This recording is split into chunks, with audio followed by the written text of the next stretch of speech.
Testing. How y'all doing? Yeah. All right. Well, first of all, I'm going to start with this. It's my job to put forth the effort. That's my job. It's God's job to take care of the rest of it. I have no part of that. Amen?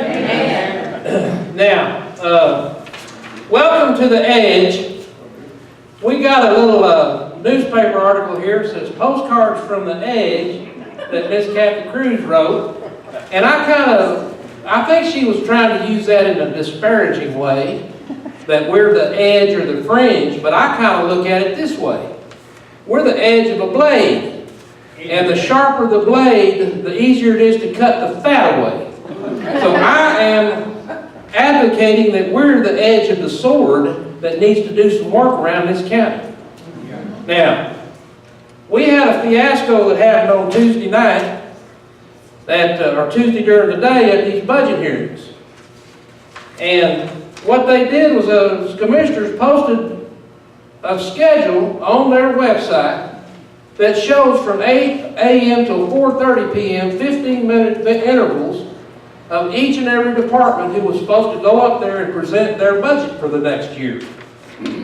And we had a little bit of extra interest in about 4 of them. One of them was the library. You know how that's a thorn in the side around here. And I have nothing against libraries, by the way. I have something against social engineering, government-sponsored library books. And that has been our beef with that the whole time. The county attorney, I was kind of curious to see what she came up with. The treasurer, I always like to see what she's going to try to get, like a $45,000 armored car to take her back and forth to the bank when she makes deposits. Election administrator, I was real interested in that. Info technology, he likes all the newest. He's got a Porsche, kind of a Porsche taste buds. And finally, the sheriff. Now, we showed up at about 2 o'clock, and guess what? They were pretty much all done but the sheriff. So they stuck it to us one more time. And Jim's probably maybe talk a little bit more about that. I got a cheat sheet here because I'm going to talk to you about the Commissioner's Court we did sometime before this.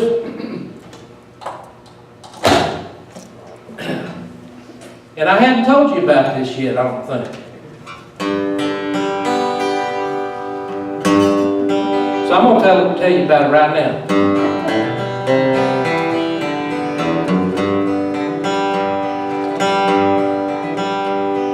Well, I went down to the Commissioner's Court to see what I could do.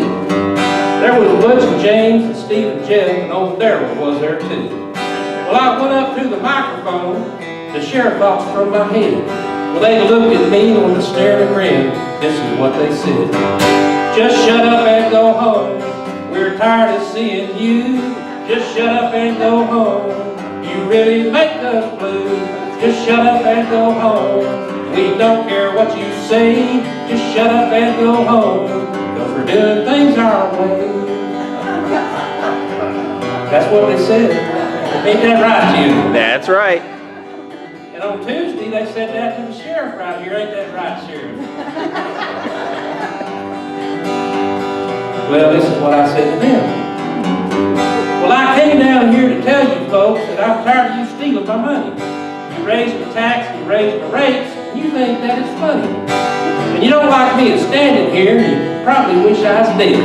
Well, they looked at me with a big old grin. This is what they said. Just shut up and go home. We've done made up our mind. Just shut up and go home. If you would be so kind, just shut up and go home. Don't look at what we're doing. Just shut up and go home. Cause you're the one we're... Rain Poe told me I couldn't use that word. But it starts with an S. And it rhymes with doing. And it's what the commissioners do about every time to us taxpayers as they get together. In a metaphorical way. Well, I must admit I was taken back when I heard what they had to say. I mean, if my memory serves me right, it wasn't supposed to be that way. I thought we the people were the boss, and on us they wouldn't behave. But the way they came across to me, well, you think I was their slave. S-L-A-V-E. So I went and found some friends of mine at the local TEA. I told them tales of piracy and what the commissioners had to say. And at the next commissioner's court, well, we showed up to their dread, and we looked at them and we laughed and grinned, and this is what we said. Just shut up and go home. We're tired of seeing you. Just shut up and go home. You really make us blue. Just shut up and go home. We've made some bad selections. Just shut up and go home. 'Cause we're gonna throw you out. We're gonna vote you out. Yeah. We're gonna throw you out in the next election.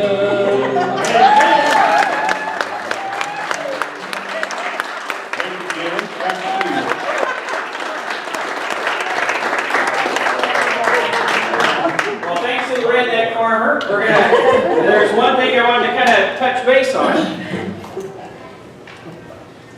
The redneck farmer kind of brought into perspective something.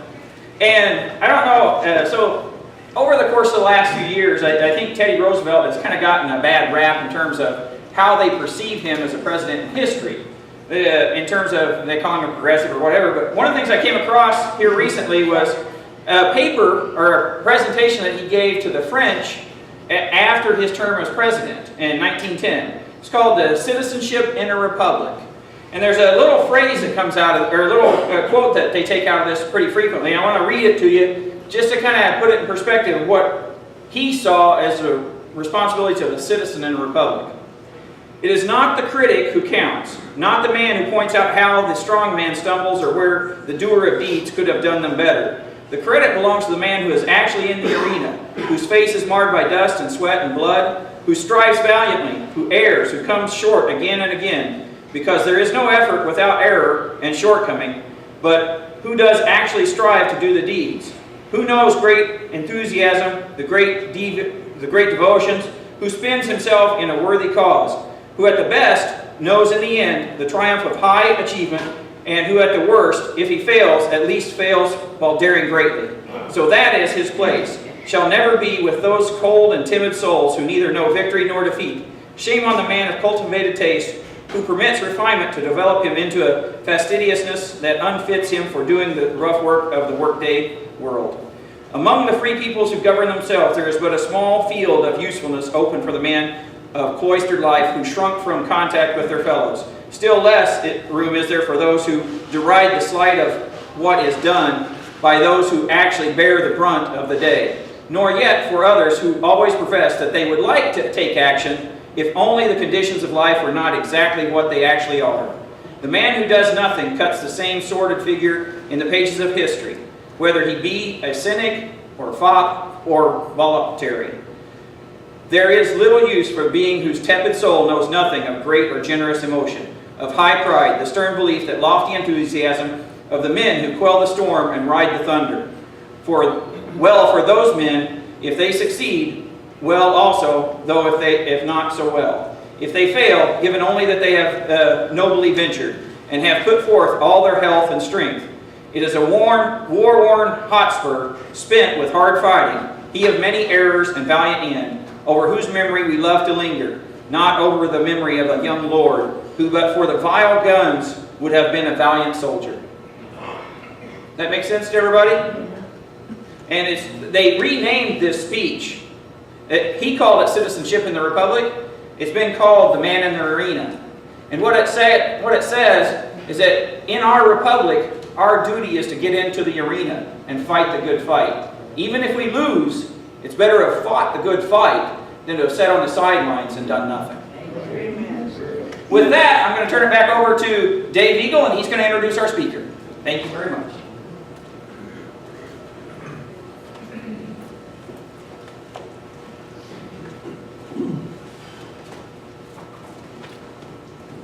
I was introduced to Sheriff Richard Mack on it's been about 2.5 years ago in my journey of being looking at being a constitutional conservative, and as you guys know, I'm a huge states' rights activist.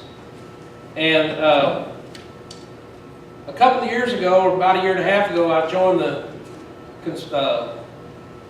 Constitutional Sheriffs and Peace Officers Association, of which Sheriff Mack founded. And I don't want to steal his thunder, but Sheriff Mack was one of the first guys that I've seen that actually went up against the federal government and beat them. At least at that point in time. I mean, who knows over the long run what will happen. But I admire this man. I hadn't met him till tonight personally, but I admire what he's doing. He's written several books. He's standing in the gap. You remember when Pastor Broden came and spoke with us? Some of you may, and he talked about standing in the gap. Well, Sheriff Mack stands in the gap for the people.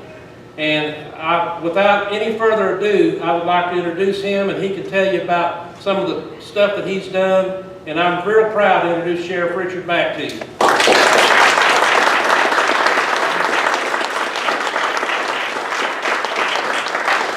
Well, it's great to be back to Texas.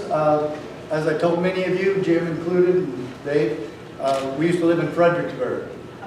And the Tea Party Patriots there invited my wife and me to come visit them, and then they said, "We want you to live here." I said, "Everybody tells me that." They go, "No, we mean it." And I said, "Well, you make me a deal I can't refuse, and we'll see about it." And by day, they did. And so we moved to Fredericksburg, and we loved it.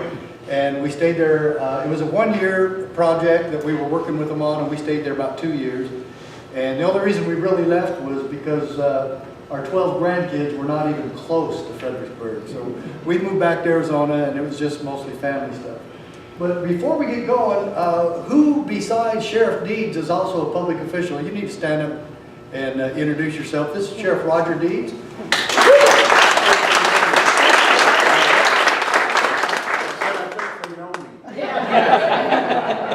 No, there's a couple who don't. And then who else?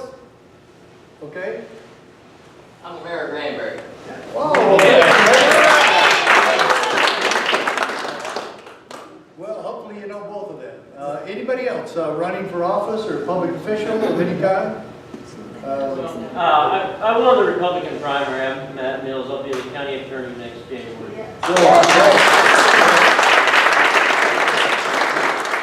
And the state senator. Right.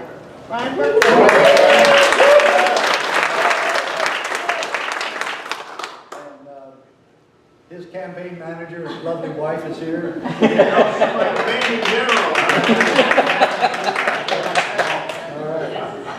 Well, thank you so much for that, and thank you for being here. I feel right at home. I love to golf, and just beautiful looking out at this view that you have for me out there. I should have got here about 4 hours earlier. But that's my only vice. Golf is my only vice, and I don't get to do it enough. And I always feel guilty when I go because I'm so busy, and I go, "Oh, why am I here golfing? I got too much work to do."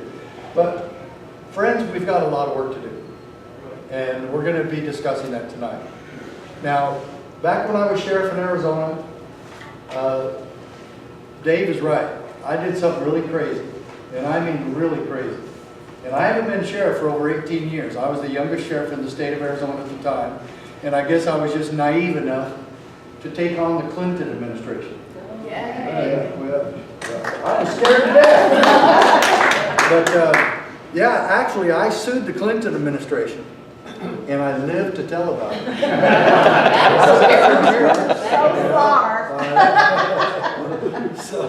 So miracles are still happening, and that was a miracle. You're talking a 35-year-old kid taking on the Clinton administration, the Goliath of the federal government. And I'm telling you, I was pretty scared doing it. And no other sheriff was supporting me at the time, and not the Arizona sheriffs. But let me tell you what brought me to that point. We had a Sheriff's Association meeting on January 21st, 1994. And there was 3 strangers in there. Now, we're not like Texas in a lot of ways. We are one of the biggest states. We're the 6th largest. I know you're second, but mostly you guys still think you're first. Because that's just a Texas thing to do. And We only have 15 counties in Arizona. That's all. And so when we have a meeting, it's pretty small with the sheriffs, and we only had 12 sheriffs that day. But there's 3 strangers, and it turns out that they were from the BATF. And it was from the Phoenix office, but they were on orders from Washington, D.C. to bring us each a document detailing what our marching orders were from the President and from Congress in order to comply with the Brady Bill. Any of you remember the Brady Bill? Yes. Of course, it's named after James Brady, who was shot during the assassination attempt on Reagan just 69 days after he was in office. Okay? And it was that was a miraculous situation because 4 people were shot, but none of them died. But James Brady got it the worst, and he was confined to a wheelchair for the rest of his life. And his wife started a campaign, of course, Sarah, to initiate more gun control in America because that's going to make us all safer, and it would have stopped the shooting from her husband. All that's a lie. She even admitted it wouldn't have stopped the shooting. So you have to know they're after something more, aren't they? Right. Okay. And I argued and fought with her a lot of times on Phil Donahue and several other times, Good Morning America. And I had no respect for her. But when we went to the Supreme Court, I met her husband, and I went over and talked to him and shook his hand. And he said, "Sheriff, I really admire you for what you've done." And I really took that as a compliment coming from him. Now, when the BATF came to that meeting, they handed us this document, and we start reading it. It's 25 pages long. And as soon as they tell us it's our marching orders from Washington, what do you think all the sheriffs are saying at that point? What? We don't work for you. There is nobody in Washington, D.C. that can tell your sheriff what to do. Did you know that? Yes, sir. I know you know that. But there is not the president, not Congress, no one can tell your sheriff what to do except you. You're his only boss. The county attorney is not his boss. Good. He's his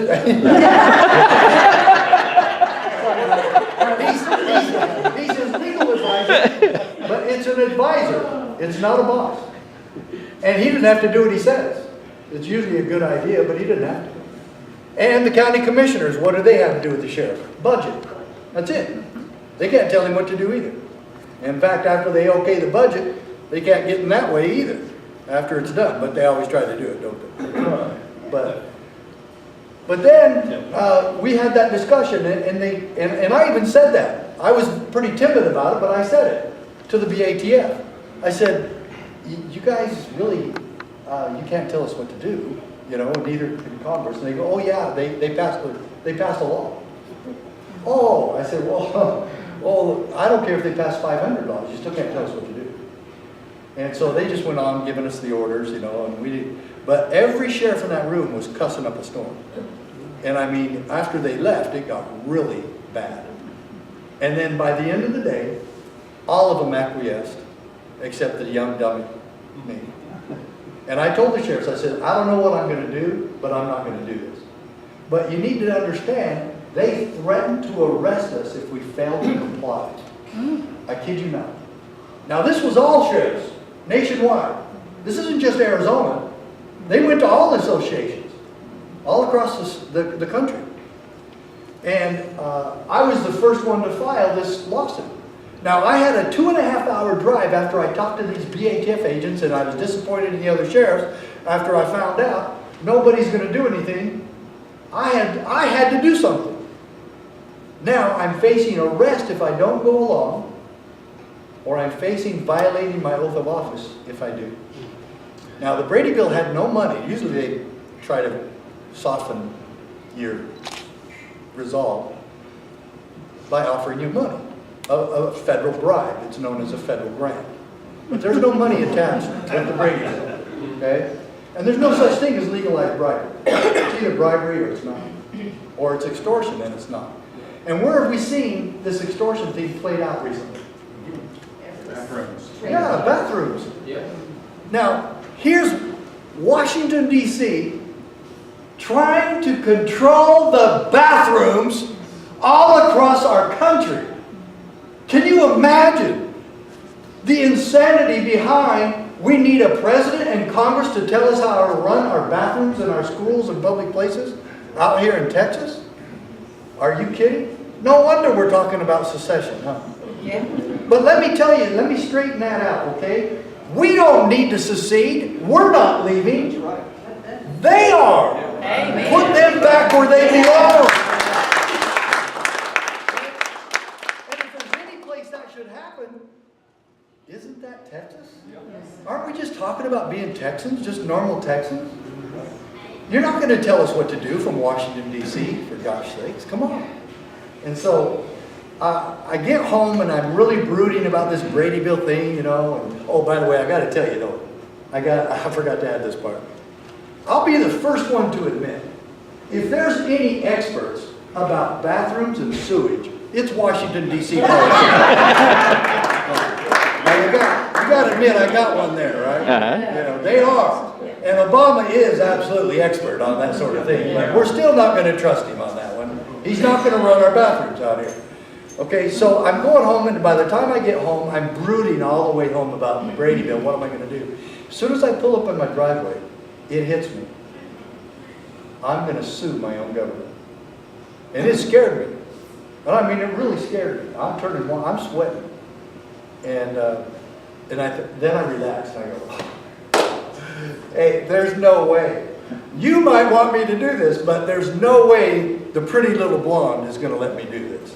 I'm going to go in the house and I'm going to tell her what I'm going to do, and she's going to say, are you nuts? The Clintons, we have 5 kids, we love this job, we're going to, that would cost us everything. Just go golfing, shut up, and we'll talk about it later.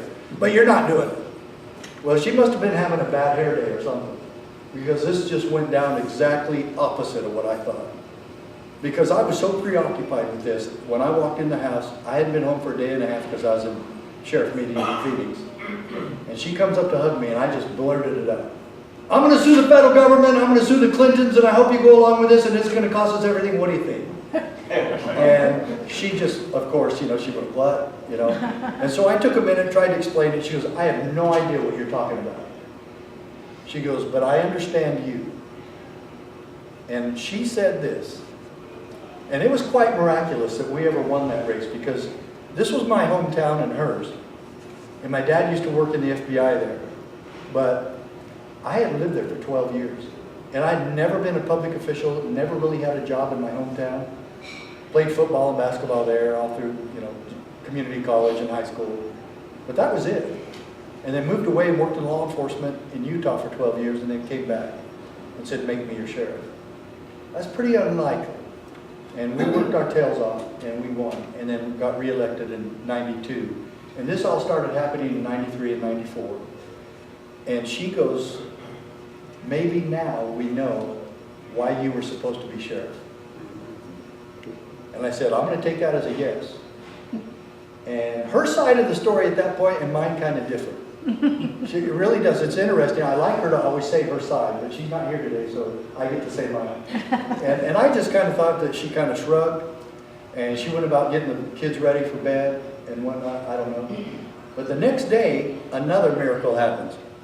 I call an attorney down on Main Street. I said, I told him what I wanted to do, sue the federal government.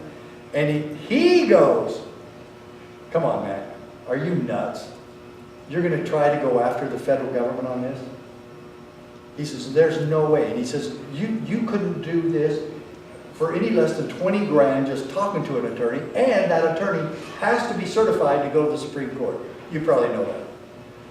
And I go, what is that? I said, so an attorney is an attorney is an attorney. He goes, no. They have to be able to go to the Supreme Court. I said, well, it's not going to go to the Supreme Court anyway. He says, well, that's the intent, isn't it? I said, yeah, but it's not. I mean, come on, I'm not stupid. And he goes, well, you have to find somebody. And I said, do you know anybody? He goes, no, I don't even know anybody. He says, we probably look it up. He says, but I don't think you should do it. So I hung up with him, and he was a friend, and I'm getting nowhere. And then my undersheriff walks in, and he's a member of the NRA, a life member. And I'm not even a member. And I said, hey, Mike, does the NRA have like a toll-free number you can call and get advice? And he says, yeah, they actually do. It's on the card. He said, I don't know what you're going to get, but here's a number. So I called it, and he was right. I was getting passed around. Finally, I landed in the office of Richard Gardner, and he's an attorney for the NRA. And I told him who I was and what I wanted to do. And the next line from his mouth changed my life forever. He said, Sheriff, we've already been preparing the paperwork on this case, and we've been praying that you would call. And so I was excited after that. I mean, I was just going crazy. And I go, oh good, we're going to prove that the Founding Fathers were right about the Second Amendment. We're going to prove that once and for all, this is what the Founding Fathers had done. He goes, calm down, Sheriff. We're not even suing on the Second Amendment. I said, you're the NRA. Even I know that's what you do. He goes, we have no standing on the Second Amendment. I said, well, what paperwork are you preparing then? He said, 10th Amendment. States' rights, state sovereignty.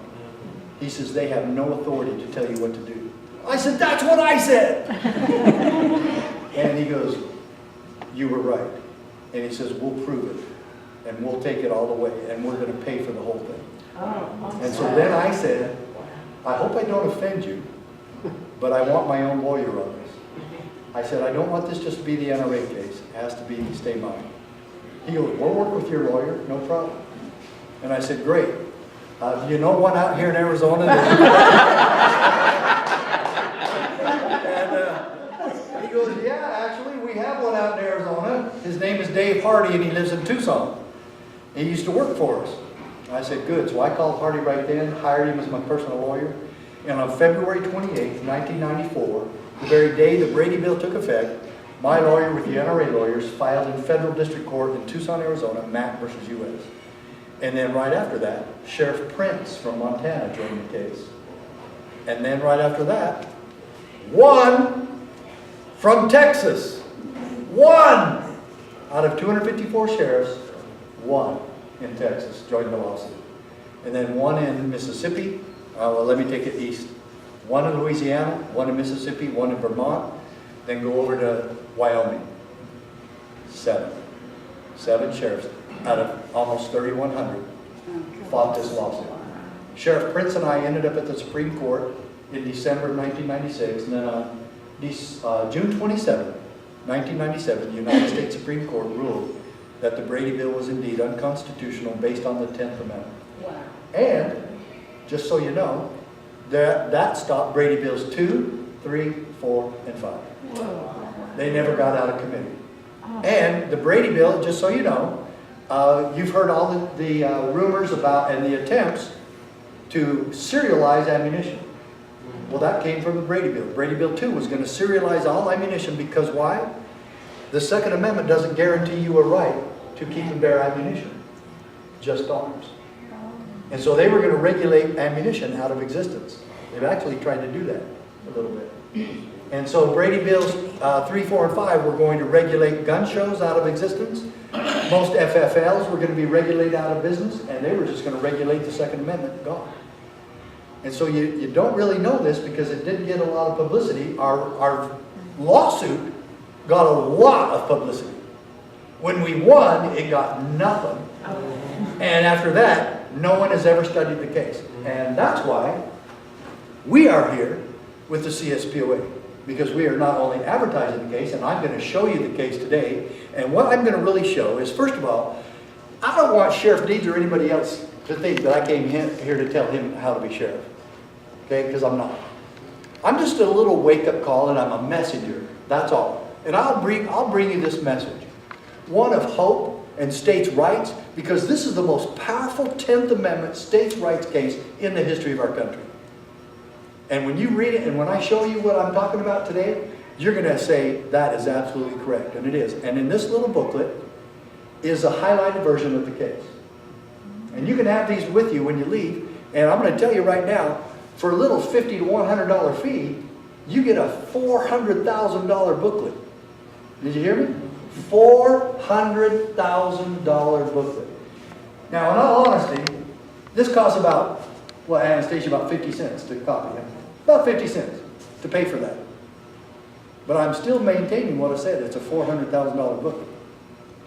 Now, you're an attorney. Just how much do you think it costs to go to the Supreme Court? $400,000. There you go. Well, you must have taken accounting classes. So yeah, that's why that's a $400,000 booklet. Amazing case. Absolutely Texas values all throughout the thing. And you get that free when you become a member of the CSPOA. Before you leave today, make sure you become a member. Okay? And it's $50 to become a member, or even better, we need at least 5 to 10 of you to become life members. And I'm dead serious about that. It really takes a lot of money doing what we're doing. And this is a sign-up form. Make sure you fill that out. And you get then, of course, I always keep one with me, the Pocket Constitution, which I keep in my pocket everywhere I go. And you get that free. I wonder how much value that is. That's an amazing document. And then the book that really started this whole constitutional sheriff movement, The County Sheriff, America's Last Hope. And that's done about 100,000 copies nationwide now. And it's just absolutely an amazing book. You get that free. And then the sequel with one of my favorite sheriffs from Texas and anywhere in the country, Sheriff Pamela Elliott, on the front cover of the book. Now, this is my book. I wrote the book. I don't have ghostwriters. I do my own writing. And I was going to put myself on the front cover of that book, Are You a David? And Sheriff Elliott came to one of our conventions, and I just really thought she was a fireball, and she's a former Marine. And I said, I want her on that book. So I fired me, hired her. She's a better model, she's better looking, and we put her on the front cover because I just love how she's standing there going like this, and Goliath is coming behind her with a spear, and she's got it. She knows she's got this covered. And this book defines who Goliath is today, and who the Davids are, and how we better get busy helping our Davids stop Goliath. Okay, that's our church. And then one of our recent conventions was called Erecting the Barriers. And there's 5 DVDs in there.